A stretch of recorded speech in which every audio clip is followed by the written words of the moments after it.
Hello and welcome to the Rally Stages podcast. What are we going to be talking about today, Ollie? We have got WRC Portugal, what it was like actually going there. Some major changes in our rally. It's kind of all got flipped on its head. So we're going to tell you all about that. And is the GR Yaris going to be hydrogen? Bloody hope not. No. First up then, what have we been up to? Well, the first thing I want to talk about is Portugal. So we went to WRC Portugal and oh my God, was it good. Like, what's your number one highlight from it?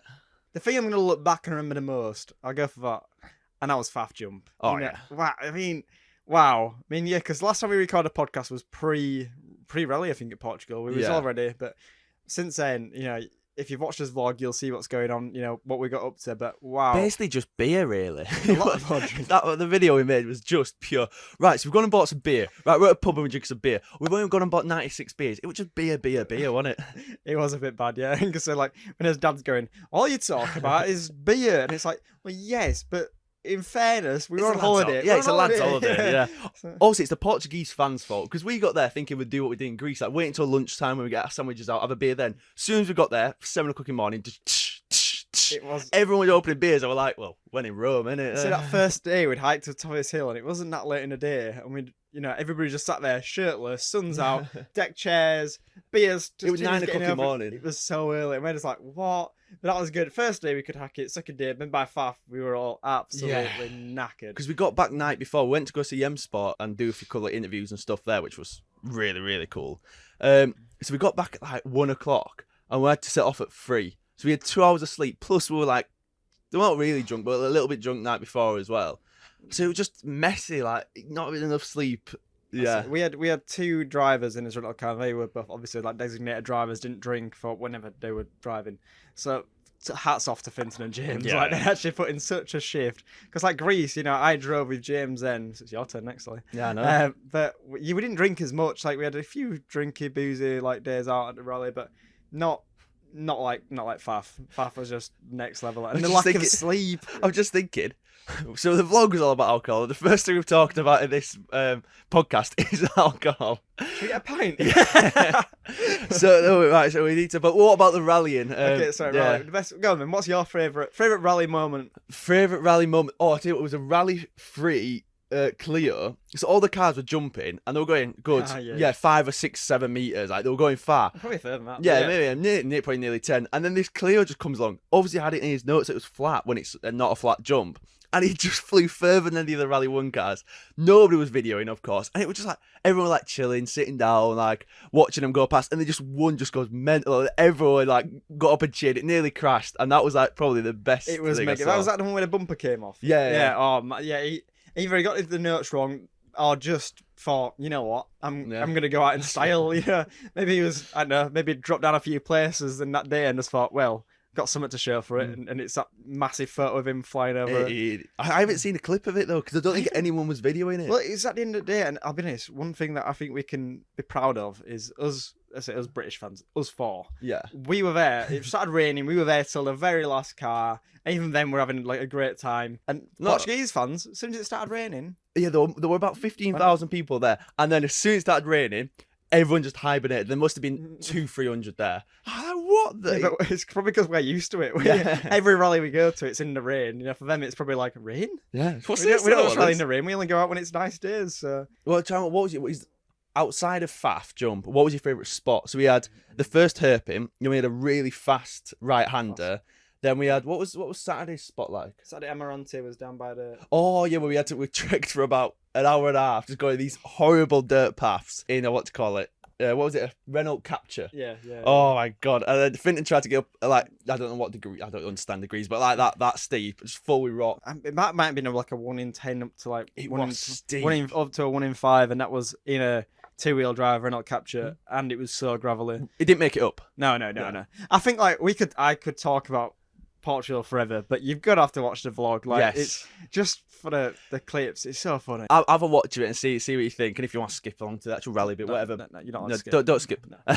But no, we do hope that people do go and watch it, because it's a very good video. And it took how many hours of footage did we have from it? Probably about 8 hours. 8 hours. I don't know. That's a guess, but it took me to edit it. It took me about 35 hours just to trim down all the footage, and then more to actually get it ready to go, like finalize it, add the edits to it in the music and stuff. But it's worth doing. It's fun. You get to look back at what you've been up to. But it was like kind of a holiday worth of just editing. It was, but it was very, very fun. I would highly recommend. Did you prefer Portugal or Greece? Oh, that's a good question. I think I know my answer, but I'll let you go first. I think I know my answer. Go on then. I think my favourite was Greece, which might have been biased by the fact it was his first WRC event, but the weather was a bit better. Like Portugal was lovely weather, but Greece like 35 degrees, like proper sunbathing. Got back on an evening at like 10:30, still super warm. You could jump in the pool, you know. I don't know. It was seeing them cars for the first time at that first spot in Greece with a jump. I think the quality overall in Greece, I think, was cooler because of dust and the 8 places we went to. Fafe was mental, but like I probably wouldn't rush back to Fafe because it was like it's not what we usually do. We like to go somewhere different where there's nobody. About. You can't see anyone. Exactly. Which we did manage in Portugal for that really quick right-hander, getting legs cut open to shreds. But my places to sit in Greece as well. Like Portugal was very like bushy around the sides, open, really open. Bushy, not many trees. It was like bushy or open. Yeah, it wasn't like you couldn't just hide behind trees and get some shade or anything. Yeah, so I'm gonna agree with you. I think Greece is the best because we weren't expecting. Like we didn't have high expectations. We're like, oh, it'll be good, but we didn't realize how good it was. And then I think because Greece was so good, we was expecting Portugal to be like, oh, Portugal has to be like amazing. It was. Oh yeah, it was. But it was it was more of an expected. Plus, the house was huge in Portugal. I preferred the house in Greece. I preferred the house in Greece because it was because we were thinking about going anywhere. We'd just get a flat, just a cheap hotel. But we decided to go for this house, which I'm so glad we did. And that was like nice, and the outside sitting area was a lot nicer as well. So, and I had a bed. Yeah, you did have a bed. Finton didn't. I think the first one had a bit more character, but I mean, I think we actually have a vlog on his channel from both Greece last year. The Greece last year was pre like me joining rally stages. I watched it the other day. It's quite funny. Yeah, so it's a lot shorter. It was literally like Oliver with his first attempt at vlogging, so it was like getting a few shots here and there, but it's a lot shorter. That's probably like 5 minute, 10 minute. 9 minutes. 9 minute video. Yeah. It's quite good, but there's some funny moments in that, so I would recommend watching that as well. It's a lot more rawer. And also, we are in, change subject, we're in my office. This is where I work. I work just there. Yeah, little man cave. Yeah, little man cave. It's a shed at the side of our house. And it's quite good. So we've got the Rally Stages posters up here, which you can buy at rallystages.net. Some an Audi Quattro thing that I got quite a while ago, and just loads of other things dotted around. Some Tour de France stuff, some Leeds United stuff. Yeah. If you don't know, I'm a Huddersfield Town fan. Oliver's a Leeds United fan. Yeah, well, I'm a Premier League team supporter. You're a League One team supporter. Yeah, I mean, we're talking about rallying. Who cares about football? Well, there's a lot of crossover between rally fans and football fans. Oh yeah, well, speaking of fans, going back to Portugal, this is going everywhere. But we're going back to fans. How good is the Portuguese fans? Oh, well, best in the world. No. They're good, but they're just they go to drink. Yeah, I mean, who would do that? They said at one point. When we were walking up, like because we didn't get turned around by the police, but the police stopped more people going to this fan zone because it was so busy, and they turned back around and we were like trying to find another way up to the stage, and the guys were like, "Oh, it doesn't matter. You're having fun. You're on a holiday. You can just drink." Like, no. Yeah, we want to watch rally. Obviously, we love drinking. We love having a beer in the sun. But we're here for the rally cars. Like, we've not travelled, whatever, 2,000, 3,000 miles, whatever, from the UK to not watch the rally ones. So. Yeah, but because you got there, so we got there at Fafe Jump at 5, 6 o'clock in the morning, and there was genuine clubs that had been put up just for the party, and people were still there getting drunk. Like, you're walking past them, like, barging into you, like, whoa. At 5:30 in the morning, we're off. We're getting there, and they're just absolutely off to... No, we should have gone the night before and just started partying. But I feel because none of them were watching the first stage. No. So it's like, I think a lot of it was, you go, you have your party, and then if you see rally cars, kind of, don't you? Now I'm just watching, WRC Greece is on while we're filming this, and now I'm just jealous. Just like, seeing like we got a few people on like Instagram, and like, I've just seen Rally Travels Instagram posts, like we're just there in the sun watching cars, and like, oh. Well, I'm telling you, on WRC Greece at the intro of it. Remember that hairpin where we were on the Saturday? There we were on that. You could just see a few people dotted around. I pause it. I didn't see it. I was going to tell my last count. And like, look, come on to. No, I couldn't be bothered. Last count. Last. Yourself, we're from Yorkshire. Yeah. But no, I want to go to another WRC. Next one I want to go to is Finland. Rally Legend would also be very good. So I'd like to go to basically Finland, Rally Legend, I'd still go to Stony or something like really quick, jumpy one. Yeah, I'd go to. Or Tarmac one. We haven't been to Tarmac. And I want to go to Monte Carlo. Monte Carlo. I want to go to Monte Carlo. Yeah, get camper van out and hopefully go there. That would be. That would be very good. Right. Well, we'll move on to our rally now, because it's kind of got its head like it's kind of flipped on its head now. So go on now. I'll let you tell them what car. What are the changes? So the changes are we were both meant to be doing it in a Mini, but Oliver was going to do in the R53. Yeah, R53, R50. Because it's my first time, and we were going to rent off Rally Car for Hire, which is who Oliver chose for the first time, and George Clark there.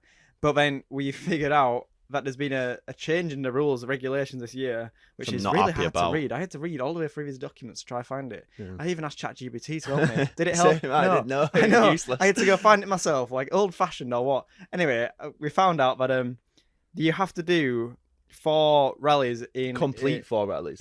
I don't know what class it is like. So you have to complete 4 rallies in under 2 litre class 2-wheel drive. Yeah, complete. Oh, so you've not even got one yet? I haven't got one yet. So you can complete 4 rallies in an under 2 litre 2-wheel drive car. And then you have to go back to where you got your badge. You have to go back, but you have to email them and say, can I have another license? Which I think you've got to pay another 100 odd quid for as well to get that upgrade. It's kind of, so you can do it in a 1.6 naturally aspirated, but you can't do it in a 1.6 turbocharged or supercharged. Supercharged, because that's into the plus 2 litre class. Which they only just moved it back. It didn't used to be that. So we could have done it. But it's annoying because you're not like you were going out in a Mark II. You were going out in a Mini. Like I know it was a more higher powered Mini and stuff, but. So now we've had to rethink all those plans. So now I'll be doing it in a Peugeot 205, and you'll be doing it in. I'm back in the Mini. Bart, the little bastard. I know not breaking you this time. I know. I hope his engine didn't blow up again. So I'm back in that Mini because when the engine did blow up on the last one, he offered me a completely new rally basically for free. So I'm doing it in that car, and then you've got in a 205, which. I'm getting my excuse out in. It's half a kilogram. They're both exactly the same British horsepower. They are newer. They're the same horsepower, but his is half a ton lighter. You're lighter than me. Dad's lighter than James probably. Yeah. So it's like, but I'm gonna lose. So I've got a lighter car, but it's 10 years old, and it's not a race. It's definitely we're not competing. We're not competing against each other because that would be dangerous. You know what? I'm really looking forward to this rally. It's going to be my first, Oliver's second, and hopefully the first full. Yeah. But we're quite competitive. What? So no, we're not competitive at all. No. But if we're both in cars on the same rally, it could get a bit interesting, a bit spicy. Well, the only thing I've got, Dad said that they're stable as all. I thought their bit 205s would be a little like a Nova, where it's all like a little bit. Twitchy. Yeah, I'd think so. It's apparently not. Apparently stable as all. The only thing they twitch on is bumps, which like when you see Peugeots and they're going like that, bang, bang, bang, like side to side. But apparently they're stable as all, and it's just so light. And also probably because it's a rally car, the engine will be. It's not like it'll lose horsepower over time because the engine's probably being done. Don't get me wrong. I absolutely love that Mini. That Mini just felt. I think just the Peugeot will be faster. It was very easy to drive. It was nice. Oliver's rally before. That'll be my first time. So. I was like, I thought you were gonna get like an hour of testing. So I was like, if he gets an hour testing, I've genuinely got no chance. So what I'm going to try and do is basically get some good times up on the first 2 or 3 stages because I know where we're going. Get me demotivated. Yeah. And then, make sure it's like, I'm already a minute ahead. There's no point even trying to get me. Or 2 minutes ahead. There's no point even trying to compete with me. And then hopefully you give up, but I doubt that'll happen. So you've got Dad navigating for you. And I've got our mate James. Who I've seen in some of his vlogs. Which I think should be very good. I'm excited to do it with one of my mates. Because we were going to do Heroes Rally. But I was like, if I'm doing Heroes Rally, I want a proper navigator because it's a car killer, basically. But Fulbeck, I know my way roughly around it now. Obviously, they change with chicanes and where they put bus stops and stuff, but it's the rough same layout. So I pretty much already know the way with that. And then, it's more like a karting circuit in a way. Like it's not a karting circuit at all, but you can kind of like you're improving. Yeah, a few loops to the same track. Like Heroes is a bit more going on. Pause because I'm going to sneeze. Listen to this.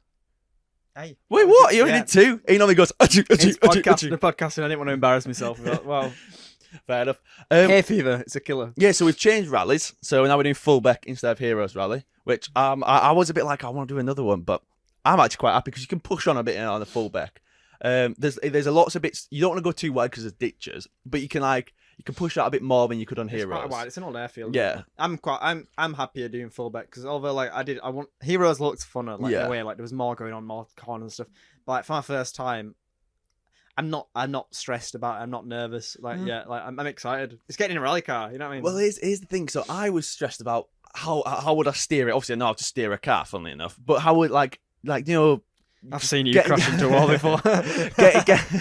Getting used to like the steering, getting used to like downshifting in such a high RPM. I was worried about so much stuff. What would the clutch be like? And like once you set off, you forget about how do I do it? You just do it. I guess of course you're going to overthink before. You've got weeks to think about it. But as soon as I got in there, I was just like, oh yeah. So this is it. I'm doing a pretty good job so far. I've not thought about it all, but I've got. I can't stop thinking about it. It's because I don't know. I've got so much going on. And we're just like Yeah. work and this and that and flying about everywhere doing stuff. Like I'm just like, well, I've got so much to do before then. I think once I've done my bars test, which is in a couple of weeks, then I get that sent off, get my license, and then I've still got to like sort stuff like kit and like because it's my first rally. I don't have race suit, don't have anything yet. Yeah, sort that. We know enough people. I know, but once I know I've got it all lined up, then I'll probably get excited for like nervous for the rally. But yeah. I wouldn't say generally, but I wasn't very nervous before. We're just a bit. I was just scared I was going to be really slow. So I was like, I won't really. Even before, I was nervous because I was chatting a load of bollocks to my dad. But that's the way that I get nervous. But I didn't feel genuinely that nervous. You nervous now? Chatting loads of I'm not. I've had caffeine, which I do have now and again, but I very rarely have caffeine now. So I'm feeling a bit. You're going to get a lot of talking out of me today, like a lot. So the next thing we're going to talk about is a hydrogen-powered GR Yaris rally car. Why? It's that boring. It's not boring. Well, it's a GR Yaris, yes, which is very cool. But hydrogen. Oh wow, you can it only creates water and it makes electricity so easily. Who cares? So the fun thing with it is, I don't know if fun's the right word, but it's hydrogen powered, but it's not like a fuel cell. It's not something where you're gonna get hydrogen, it converts stuff into electricity. So it's not an electric car. It's an internal combustion engine, like a petrol car. But like it's a diesel petrol. car.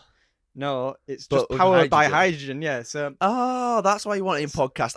Because I thought you were like, oh yeah, there's a hydrogen GR Yaris. I was like, who cares? yeah, Like, why would I care? Another electric car. I mean, yeah, maybe we could like give it a good farewell if it's turning electric, and this would be like a sad moment in the podcast. But so it's still going to be an actual.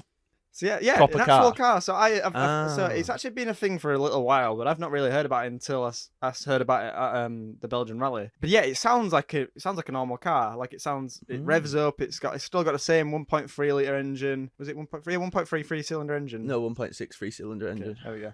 Same engine, I believe. But yeah, just powered by hydrogen. So I don't know how that. We're not mechanics. We're not hydrogen specialists, but I know. But it's good for the environment compared to petrol. It's not going to let out CO2. It brings out water. We all know that. Yeah, I think it does bring out water. So it's the future of. It could be the future of rallying. But bombs made out of hydrogen. You have like hydrogen bombs. So it's basically just driving around a bomb. Hydrogen bombs? Yeah, hydrogen bombs are a thing. And you're driving around basically a hydrogen bomb. I'm saying that you're driving around with petrol. Yeah, 50 litres of petrol in your tank or whatever. I presume hydrogen is explosive. Yeah. Oh yeah. But like, you gotta say, but it's something you find in water. So hydrogen, if you must be safe then. I don't know what water is. What's that? I don't drink that. But yeah, so like if you could take water and take out of it the hydrogen, which I presume takes less effort than making petrol from the ground deep in a desert, and you feed it into a car, when you've got a sustainable future for motorsport, which still acts on an internal combustion engine, which makes a noise. It's probably still just as fast, and you can just fuel it up like you can with a normal fit. It's not like you have to take out a battery or anything. I think, if I saw that rallying, I probably wouldn't even notice the difference. You won't. So like, as long as it sounds the same, and it's got the same performance. And I think F1's on about trying to make this the future as well. Well, here's the thing that I don't get, and it was Alex Albon that also said this, is, so you go to F1 or you go to a rally, right?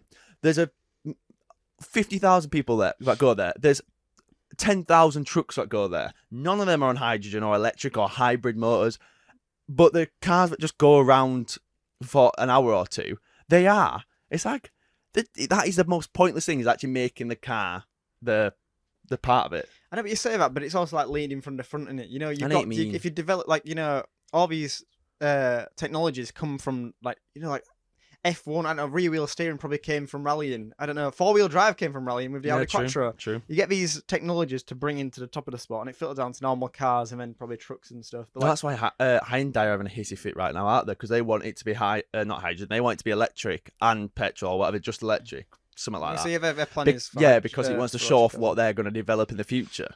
So that's why they're having a bit of a moment with the WRC. You know, the other alternative though is another something I've thought about is like the like alternate fuels. You know, like synthetic petrols and synthetic fuels. That's, I mean, I don't know the ins and outs, but that's a lot better than drilling up petrol from the bottom of Saudi Arabia. Yeah, from T-Rex. Died millions of years ago. You know, that's let him sit there in peace, just nice and quietly. You know, yeah, I'm gonna say, imagine us digging up our graves to go power cars. Sound, yeah. If I get put through a turbo, that's how I. When I die, I want to be put. Yeah, don't put me through a turbo. Yeah. Can you tell we're not very mechanically minded? I know how turbo works. I think it makes a car go. Yeah, that's what that's a turbo. That's a turbo, yeah. But I think it's a great thing. I mean, it was. I think it might have debuted at Goodwood a while ago because Mr. Bean were driving it, wasn't it? Mr. Bean were driving it. So yeah, I think it did that. But then obviously since then, now it's actually there at rallies. It's not competing yet. But if that can be a cheap and sustainable way to rally it and keep a sport going when everybody says, "Oh, you're killing under diners to ice caps." I'm not thinking about it in a rallying sense, right? Because rallying, you no matter what, you will be able to get sustainable fuels in the future, which are pretty much the same. But I'm more interested about every car now is turning electric, every single one. Every year I look at, I think it's Donut Media, but do what cars coming out this year, and this time it was just this electric, this hybrid, this electric. I was like, oh no, I'm like going through a crisis. It's so bad, but it could be good if you can actually have a proper like 3-cylinder, 4-cylinder, V8, V12 on hydrogen, so you can actually have petrol proper engines on the road still. That's what I'm more interested about. So and also because it's rallying, I do wonder what like the miles per, not like the miles per gallon you get out of it, as in like how long you can be rallying for in it. Because if it only lasts 50 miles, like it's not enough for a full rally. But then again, you could introduce it at the end of each stage. You know, no stage goes over 50 miles. True. Go fill it in between each one, and like I think I'm really excited for it in a way because obviously I'm quite happy with staying petrol. Yeah, it's not just going to go electric. But yeah, as long as there's an alternative to electric, because we hate electric. It's so imagine how dangerous it'd be. Like if they set on fire, then you the stage has to be cancelled. There's no chance of anything. Yeah, you're right, and also just like the actual what it takes to get it out of the ground and power it through. You know, we're still relying a lot on like actual fuel. We turn into a geography lesson or something. Yeah, I don't know. But yeah, I think I was very excited by the hydrogen car. It's the hydrogen power goes into the engine, and then it spins up a turbo, it goes boom. And that's about it. No, but I remember seeing it was I forgot. Electric. Was it a Hyundai, wasn't it? No, it was an Opel. It was at Ceredigion. I think it's Ceredigion. Yeah, Aberystwyth. No, it was Cambrian, wasn't it? Cambrian, yeah. One of the two in Wales. One that's on tarmac in Aberystwyth. It went round the first corner and it just sat there, spun its wheel. This is on a hairpin because it just got so much power instantly. And then it ran out of charge, I think 3 stages in.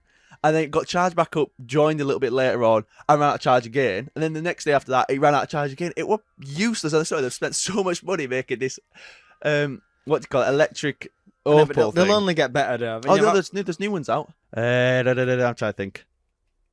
What's crazy? I'm going to put a little countdown above his head. Just freezing.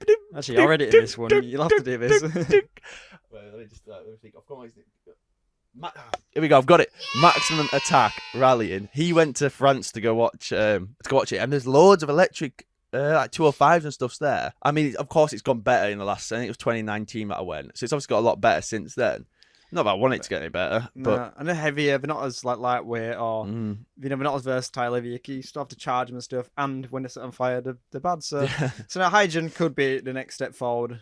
So I think I'd say that, but come on, hydrogen, then walking, then running. No, I'm not running. I hate running. Then Oliver went on a run this morning. He's slated me for so long. Oliver went on a park run this morning. It's still rubbish. I hate running so much, but it's meant to be good for you. Yeah, we're off on holiday in a couple of weeks, so I've got to get rid of the thing I've developed. And what are we doing on holiday? Oh, we're off to go see another rally. So we're off to France for a week or so. With his family? With our family, yeah. And our girlfriends, so it should be really nice. And then Dad messages the other day, was like, oh, there's a rally there. And I've seen some of the cars, well, in France, it's literally R5, R5, R5, R5, then just Clio, Saxo, Clio, Saxo. It's just all two-wheel drive. You don't... 2CV, 2CV. They do... There's not a 2CV, is there? I think they probably will. Oh, that'd be brilliant. But there is... there's these Alpines A110s, they're the new ones. There's them with a massive spoiler on the back, 250 horsepower, like absolute beast. You could buy them for like 90 grand. I'd look the other day. It's fair, but that looks like proper big. I'd love to see one of them. And because it's a tarmac rally, there was a lot of 911s, Porsches out there. So like, it should be, because we don't see much of that. Because we go to a lot of forest rallies, and we go to all the roads we usually in Britain, Wales, Scotland, are all quite tight and twisty and potholy. In France, so we'll see some 911s, hopefully some Alpines, and it'll be a different sort of rally to what we used Also, to. over there, it's pretty much all tarmac. Yeah. There's no... if you go on gravel, then it's more like Dakar level gravel and stuff. Like, obviously, there is probably some, but it's mostly all front-wheel drive, little hatchbacks just ragging it about. So yeah, that'll be exciting. So yeah, look forward to a vlog from sunny southern France. Yes, I cannot wait. Béziers, I believe it's near Béziers. Oh, well, I don't even know when we're going. We're staying near Béziers. I don't even know when we're going. To the rally. Yeah, I know my rallies before it, and that's all.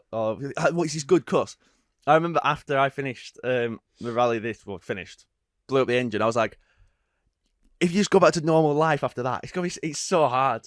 So I think if you can go on holiday afterwards, it slowly brings you back down into the normal world. That's a good point, yeah, because I'm like, the furthest my internal calendar goes is to my rally. Yeah, like yeah, literally, it's like the next big thing. It's like, because I've got like other things, I've got work stuff to be doing. I've got some shoots down in London and stuff like that. Like, exciting stuff, guys. So like mini things that I need to prep for and do, and like the next things that I'm doing, like a few nights out and stuff. But like the next thing in my head really is, and I can't get past that in my head. I can't think about going to France because I'm thinking about my rally. Yeah. And then you come back and we've got like a week or so, and we go on holiday, which is really nice. Oh, can I just say, Ren, rallying is so fun. Like I remember saying to you, like, get proper excited for it, because you will never be disappointed at how good it is. Unless the car blows up. Unless the car blows up. But even still, it was still really good. Because I remember, I think I said this before, it was like 60% excited for rallying and 40% being a rally driver, having like walk around and stuff, and putting your helmet on, and actually just like, I was excited to sit in the car at the time controls and stuff like that. Then as soon as I did the first rally, it was like 95% rallying and 5% actually being that rally driver. It's so fun, and I see why people like get divorced, get a house remortgaged, because it's so like fun. Like, I'm so glad it's kind of worked out okay for me, because I've done my rally, and then now I get to do another rally, so I've still got something to look forward to. But it is so much fun. I've only done 2 stages. The other thing you just reminded me when you said that, remortgaging. I've just bought a house. Well, it's in the application for a house. I'm kind of getting there. We've put down an offer, they've accepted it. But the reason we bought a house, do not tell Courtney, it's a massive garage. It's a massive garage. It's a huge garage. I've got a house, a garage. Oliver's going to sit in this garage, but it's like, we don't have a rally car yet. I have one car, shared between me and my lass. But me and my lass. But it's gonna have. I could fit 2 rally cars in there and a bench and all the. Can you fit 7 cars around your gaff? I could fit 7 cars. Like I'm sounding very posh here. It's not that posh. It's a normal size house. It's a nice house, but it's a nice house. It's not in but it's in like a bit out of the way. But yeah, nice garage, and that's the reason I bought the house. I'll be honest. Yeah, I cannot wait for you to get it. I've been thinking about £1,000 on a garage. Just so you can have a rally car. Yeah, I don't even have one yet. Oh well, because the MGZR popped up the other day. It was good price, it was like 6k, 7k, and it looked mega. I think I had to get an MSA logbook, but it had everything in to get it the MSA logbook, and it was. Oh, I went naughty, and I was like, Ryan, why did you buy your house? I've been saving it for a rally car for many years now. And he goes buys a bloody house. And then we looked at a house, and it was more than what he wanted to spend, and we was like, well, we have to use a rally car fund, and then I cried for a while. And I was sad. But at least he's still doing a rally. Yeah, at least it's bad now, because you'll do the rally and you'll be like, you'll get rid of your mortgage. Actually, no, you just take that mortgage and spend it on a rally car, because you will just want to keep doing it. As everyone says, you get the bug. Oh, you'll get the bug. Well, I need to get back in. I need to get back into motorsport. I mean, we've not done like much motorsport, but I've like I had some karting back when like uni. I did like the university karting. What, you did a 24-hour karting race? I did. You should have told me at some point in your life. I've told quite a lot of this, but it was so fun. I know it's karting and this is rallying, and I'm more excited for rally obviously. But like that day out, that trip, you're up at all hours. You're getting into a kart, and that adrenaline that when you start. I'm just looking forward to get that again, because you don't get it anywhere else. I'm into, we've done mountain biking, I do climbing, whatever. I've done loads of stuff. You don't get the same buzz as when you put that foot down on an accelerator and you. What I'd say is doing like the best thing you've ever done on a mountain bike? So you've done like either a big drop or a big jump, or like a really rocky bit. And you're like, oh shit! When I broke my leg, I broke my arm. Insert video here. It's a great video. So it's like the most extreme thing you've done on your bike, but for 7-8 minutes at a time. So far, this podcast has been pretty upbeat, and we've talked about some really fun things. There's upcoming rally in Portugal, but like it's actually been quite a tough time to be a rally fan in like the recent months. A few months ago, well, I think about a month or two ago, we went up to the Jim Clark rally, where unfortunately Di Roberts lost his life, and it sends shivers down my spine now. And it's just been quite a sad time. I think it makes the sport we love quite hard to follow and watch, and we're thinking about competing in it. Just to be at a rally and have that news brought to you, it makes you question it a bit, and why we love it so much. And we do love it, we still love it, but it's a hard time. And I mean, first of all, as thoughts and condolences go out to everybody involved, family, friends. It's an awful thing to happen. And we went up there to record some videos, and we've not published anything about it. It's the first thing we mentioned about it, but it is worth mentioning to people who think about getting into rallying or watch us vlogs and stuff. Like, there's two sides to rallying. There's the funniest and best emotions in the world. You'll see us excited and buzzing at the side of the track, and then there's some real lows as well. So that, and also the unfortunate passing of Matteo Doretto in Poland for the junior WRC. ERC, yeah. Yeah, ERC, yeah. It just makes you question it a bit, but yeah. It does. Like, it's a sport we love, and we would love to get to the level of Di Roberts and get to the ERC or anything. But obviously up there, it's so dangerous. Rallying is dangerous. It does kind of make you question a bit. Like, all I want to do is rally. I don't care what I do for a job or anything. All I want to do is be able to rally. And the fact that this rally could take everything away from you, or could take anything away from like families and stuff, it is like just all horrible to think about. But also, people do it because they love it. People know that it can be dangerous. Mm-hmm. I'm sure Di knew that. I knew that everyone knows that rallying is really dangerous. But your love for the sport and what you want to do overrides that. Yeah. You never expect it to happen to you. I wouldn't be going to this rally if I thought I was going to die. Like, yeah, no, you wouldn't. But if you knew you were going to die, then of course. Exactly. So it just makes it an awful thing. But we just wanted to dedicate this bit of this podcast and just say as hearts are there for anybody who's ever had anything like that happen to them. Or not to them, but friends, family. And I think it's been quite a quiet month in rallying for us, and probably a lot of other people too. So I hope James is recovering well as well, yes. and friends and family and stuff. So. Yeah, I think we're going to leave the podcast there. Yeah, unfortunately, bit of a downer. Note, yeah. So I guess that's the end of it. Not the best way to end it, but I know that it's life and it's rallying and it's sometimes shit. Yeah. So it is. But yes, thank you very much for watching. And then, we'll hopefully see you next one.